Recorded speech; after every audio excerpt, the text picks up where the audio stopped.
local historical park on the western portion of the island.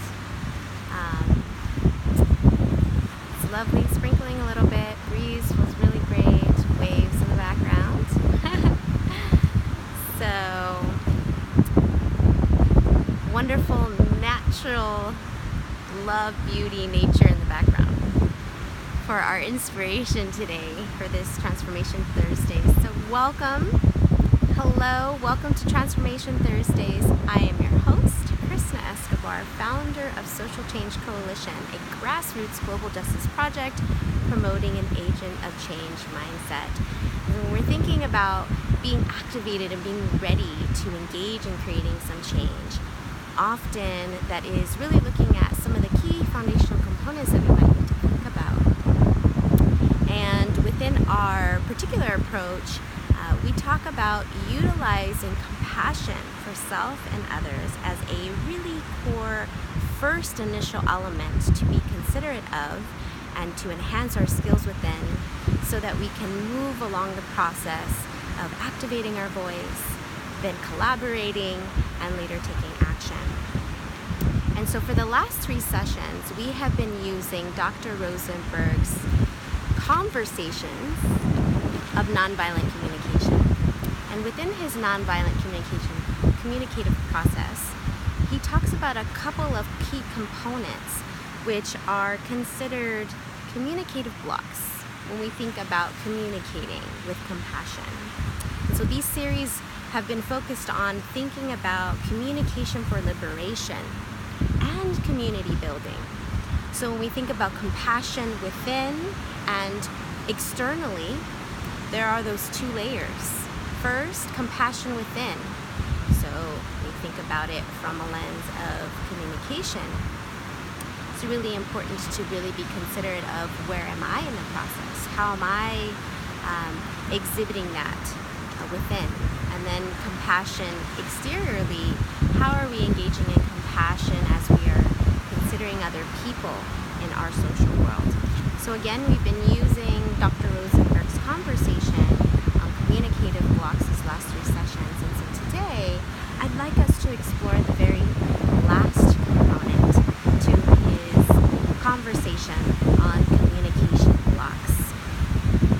So for just a quick recap, our prior 3 sessions, we've discussed moralistic judgment, which was the very first communicative block that we talked about.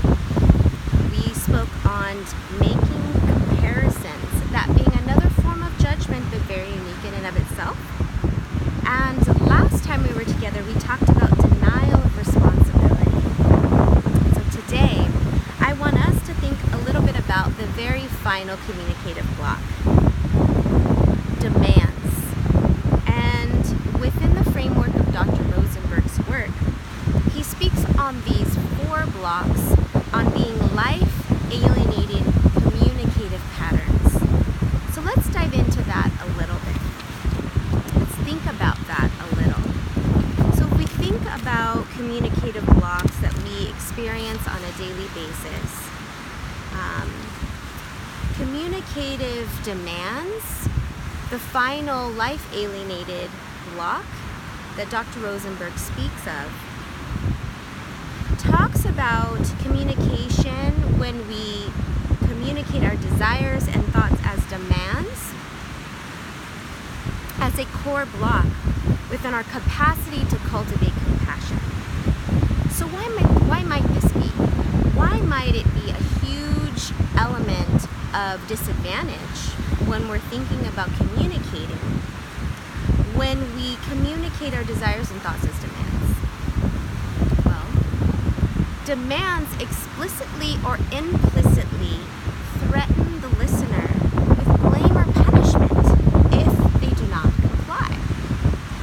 Now, we think about making demands. Those demands can be external, so people in our social world, and it can also be internal, demands that we begin to make upon ourselves.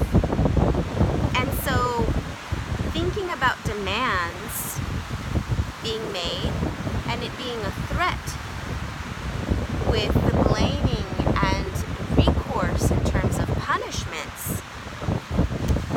then can begin to dissect a bit about the idea of compliance. So communication, when we are communicating our needs through a level of compliance, creates a particular outcome. And in our society that we currently live, we live in a very high compliance-driven society. This meaning that we foster this sense of hierarchy of whom power and privilege will be given within the role of somebody with authority. So let's break this down. Let's take this out of the philosophical and bring it into the real experiential experience. We think about authority figures. That could be anywhere from our parents to our supervisor in a work environment, to a group of friends with an individual who takes on the leader role perhaps a lot. Perhaps within our sibling relationships, maybe we have brothers or sisters or cousins, other family members. So a role of authority is given to an individual based on their role. So we consider the various roles that we hold. One might begin to consider or ask ourselves this question: how has it been experienced for me to apply demands as a part of my role? Or perhaps, how has my role been influenced by the fostering of this kind of compliance-driven, hierarchical-driven society against others? Because when we think about communicating through the lens of compliance, we then assert a level of power that is given to the person who is eliciting those demands. That power then gives an individual privilege of being the person in power, in control of establishing kind of what is okay and not okay. And so then this creates dynamics of injustice because there's a lack of equality. And to think about this further, I want to read just a little blurb from It says, most of us grow up speaking a language that encourages us to label, compare, demand, and pronounce judgments rather than to be aware of what we are feeling and needing. I believe life-alienating communication is rooted in views of human nature that are exerted their influence for several centuries. These views stress our innate evil and deficiency and a need for education to control our inherently undesirable nature. Such education often leaves us questioning whether there is something wrong with whatever feelings and needs we may be experiencing. We learn early to cut ourselves off from what's going on within ourselves. So life-alienated communication patterns really support societies which establish a hierarchical domination formatted order, which in many societies around the world, including those within the US, this exists.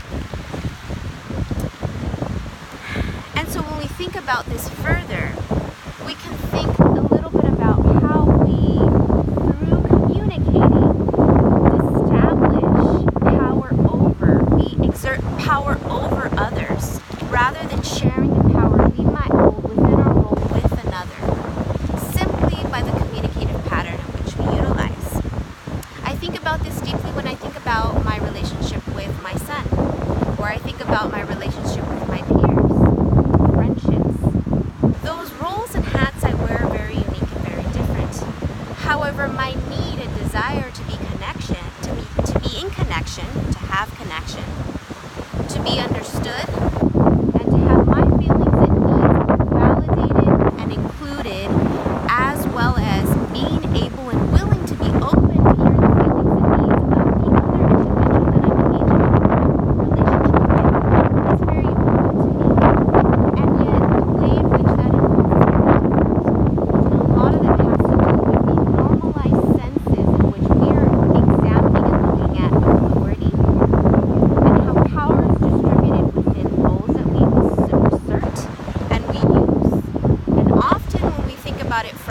parent-child perspective, there is always a hierarchy where the parent is on top and the child is on the bottom. Same thing would be true within a work environment where we have a supervisor, somebody who's in lead role, where there is a hierarchy positioning established where an individual with a supervised title is put on the top and subordinates are placed on the bottom. And so this type of laddering, when it comes to people, lends itself in which we communicate. And so the very first consideration when we might be catching ourselves or in thinking about this conversation of life-alienating communicative patterns that communicate demands would be, how do I perceive my role? And what does power look like within the role that I'm holding? And how do I use that role in my life? How does my communication patterns reflect this role that I take on and the way in which I feel about power as it relates to that? These type of life-alienated communicative patterns create a culture where certain actions have merit and thus gain reward, while others ensue punishment meaning either physical or psychological. And so then when we are asserting punishment, we then stigmatize individuals who do not comply with actions that are seen to be good and those that are not good. And so the ensuing of punishment has ramifications. It has ramifications because then there is an individual who is being punished. Now, I don't want it to get into a philosophical debate about roles and discipline and parenting and what we might feel is inclusive of that. But when we are thinking about it through the lens of nonviolent communication, aka compassionate communication, which is also something that I utilize often when I discuss this concept, because using the word nonviolence can trigger some folks. But when we think about it from the lens of compassionate communication, that tells us right off the bat what we're trying to accomplish. We are communicating with a core value of compassion. So when we're thinking about punishment and the outcome of punishment for an individual who's experiencing that can lend itself to experiencing traumas because we no longer feel understood, we no longer feel included, and that's one level or layer to the life-alienating component of this communicative model. This is where when we build connections of inclusion or a culture of directions and corrections is what I like to call it, we create a culture where we normalize the way in which we value and the way in which we communicate what our needs are as a demand onto somebody else to meet it. So then we have to consider then, if we acknowledge that there are systems in place, socio-political systems in place in our society that disenfranchise and disadvantage certain populations, we then have to consider when we think about communication, how are we communicating who is deserving of reward and who is in deserving of punishment, aka who is good and who is bad. Assuming that bad equals deserving of punishment is something that is really important to consider when we're thinking about building community and feeling liberated from an individual standpoint and also in our perhaps desire to liberate others with the way in which we're choosing to do that. So what is normalized as bad, because it's placed within our social stigmas that exist within society, fosters our types of language and communicative patterns that we choose to engage with. When we think about punishment driven by values of demands or any of the other communicative blocks that we've discussed,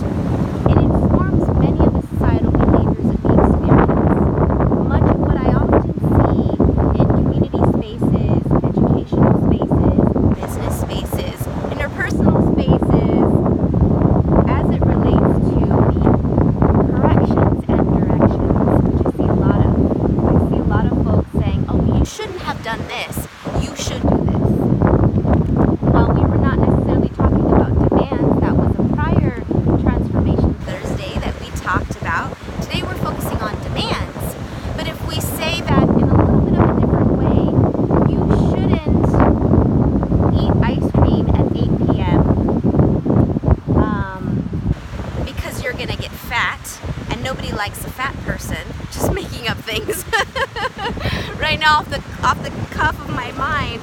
But when we start making demands like, well, I'm not gonna love you if you get fat, then it starts really incorporating a lot of the underlying values about demands. In order for you to be accepted, you have to meet my demand, my expectation. And so I'm gonna correct you. And so our directions and corrections that are often ensued in such a culture can really impact the way that many of us feel within society. So this leads me to another wonderful quote from Dr. Rosenberg's book, Nonviolent Communication. And he says, most of us grew up, oh, sorry, I already read this. Yes, I did. All right, let's go back to the other one then that I meant to read before.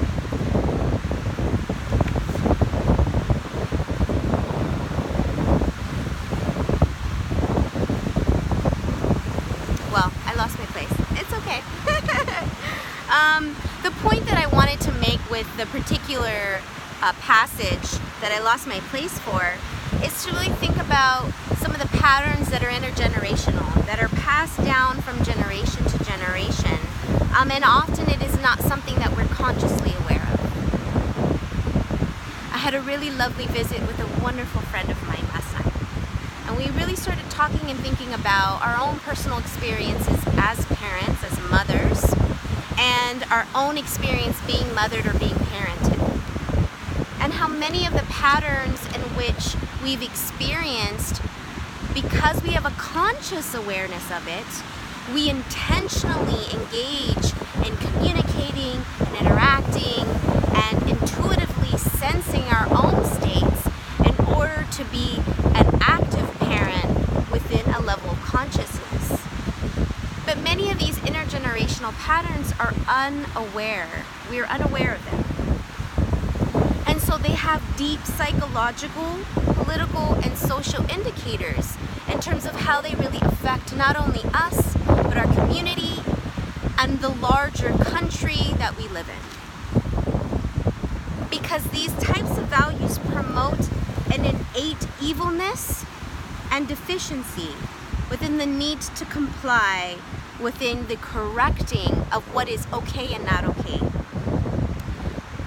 Receiving this kind of message over and over again within our life, if we have yet had an opportunity to engage in some consciousness raising within ourselves, be given the privileges to engage in that, it lends itself to a lot of self-doubt, a lot of questioning our intuitive directions. This very high level of self-doubt that is begin to be crafted if we engage in experiencing a parent that it parents us in such a way, cuts us off from our immense knowing within our truest self. And thinking about how we can really liberate oneself or others is to really be thoughtful and think truly about how we think thoughtfully around how we allow time and space to access our intuitive knowing. I like to call this our indigenous knowing, aka ancient knowing, aka traditional knowledge. Could all be labeled in similar ways, but really reflects a deep sense of knowing, our survival knowledge that has been built as a human species and traveled down generations. Sometimes without having a sense of awareness that our intuitive knowing is being blocked by the societal expectations that have been created within this life. And so thinking thoughtfully around how we interact and engage in that, how we really think about some of these communicative blocks, can be very, very important, because as I mentioned in the last session, we are dangerous when we are not conscious of our responsibility that we have in the way in which we behave, the way that we think, and the way that we communicate with one another. To be compassionate is to be truly in a sense of knowing of ourself. And what's really important when we think about life alienating communicative patterns, it is not just about how we communicate with others, but it's how we engage in an internal narrative about ourselves. When we make demands on ourselves, when we place expectations about ourselves and demands, exerting that we're only good if we meet this demand, we're cutting ourselves off from the capacity to really be in tune with our intuitive self, our intuitive knowing, and engage in compassion and engage in self-kindness. And the more that we're able to really think thoughtfully about how we move away from making demands on ourselves, instead making requests. What the opposite of making demands of communicative blocks, this communicative block, is to make requests. Requests offers opportunity for choice. And so if we think about doing that with others, it is very similar to doing that onto ourselves. So if we make demands upon ourselves, if we're harsh with ourselves, if we expect ourselves to comply with a certain expectation or level of expectation, it's easy for us to do that onto others. So we're not exhibiting self-kindness, and so then it would be really challenging to be kind to others. So the very first step in thinking about communication for liberation is to think about how can we take some of these blocks. It's starting to sprinkle a little stronger, so I want to wrap us up. How can we take these blocks and reformulate it in a way that expresses more compassion? Next time we come together, I think I want to continue to talk about communication. And next time I want to talk a little bit about feelings and needs through the lens of nonviolent communicative process 4 steps. The 4 steps that are important to think about. And in the 4 steps are thinking thoughtfully around how we can really be in tune with what is the feeling, what is the need. First, what am I observing? What do I feel? What do I need? And then what is the request? So next time we come together, I want us to explore that a little bit. I want us to explore concrete actions where we're observing how we're affecting our own well-being or the well-being of others. I want us to explore how we feel in relation to what we're observing. What needs and values and desires are crafting those feelings. And finally, how those actions can be placed into a request in order to enrich our lives. And when we're enriched, when we feel full and understood and included and heard, and we feel that we're being kind to ourselves and we're experiencing kindness in return, we have more of a capacity to evoke liberation within ourselves because we're practicing it. We're putting it in the universe with the words in which we're using, and then we are enabling that within the interactions with our peers and our community and the world in which we live. So I want to send a beautiful aloha to everyone. Mahalo for joining me. It's starting to sprinkle, so I'm going to sign off. But thank you so much for joining me. I hope that this was helpful. Drop me a DM if you have any thoughts about what topics we might or you would like to hear for our Transformation Thursdays. And I'll pop on a few times here and there with some inspirational moments. Because whenever I'm on the Aina, I always feel inspired because this land is filled with compassion, and so it springs through in all the things that I feel. And so again, aloha to everyone. Mwah, much love to you. I will see you in cyberspace next time on February 14th, Valentine's Day, the day of love. So we're going to be transformed, thinking a little bit about communication and what we feel and what we need to communicate that with love and compassion to others. Mahalo.